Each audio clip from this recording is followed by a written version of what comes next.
by Janko, Ferlič, Finland is doubling down on evidence from 4 years ago that definitively shows how children can avoid diseases and allergies throughout their lives if they are permitted to get down and dirty in daycare. Dozens of comparative studies have previously found that children who live in rural areas and are in contact with nature have a lower probability of catching an illness resulting from disorders in the immune system and a lower risk of developing coeliac disease, allergies, atopy, and even diabetes. A 2020 study conducted at a Finnish daycare and published in Science Advances showed that repeated contact with nature-like elements 5 times a week diversified the body's microbes, which offered protection against diseases transmitted through the immune system in daycare children. This is the first in which these changes offering protection against diseases have been found when adding diversified aspects of nature to an urban environment, said Aki Sinkkonen, a research scientist who led the study for the Natural Resources Institute Finland at the time. Each human individual is actually an environment in themselves, a host of trillions of microorganisms, including bacteria,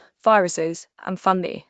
These collectively outnumber our own cells 4-1 and are emerging as one of the most influential forces, if not truly the single most in human health and function. Luke took his findings to heart in a big way and is now launching a nationwide survey of 43 daycares compared to the previous sample of merely 75 children at daycares, and how increased microbial exposure from yard landscaping changes the microbial composition of children's skin, gut, and oral microbiomes. A mixture of hair, saliva, and stool samples will be taken in addition to questionnaires about infectious diseases among the children by parents in order to robustly measure the impact of a wilder daycare on children's immune health.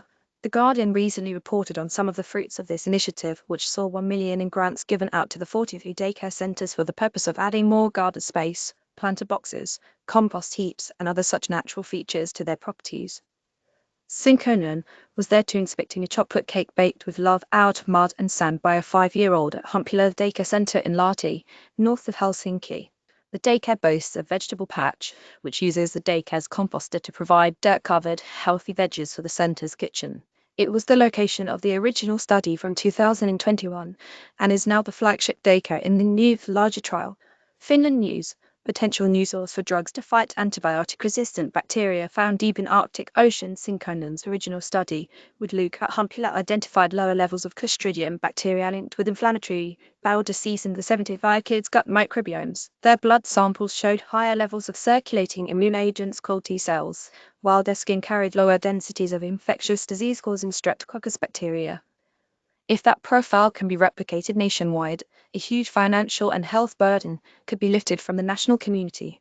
Parenting strategies. Parents should sing more to their babies for the positive impact on infants' mood and their own. It's no surprise then that Humpila has gone a little bit crazy with the idea. The daycare substituted its grass garden for a giant pizza slice of forest floor 115 square feet in area and 12 inches deep.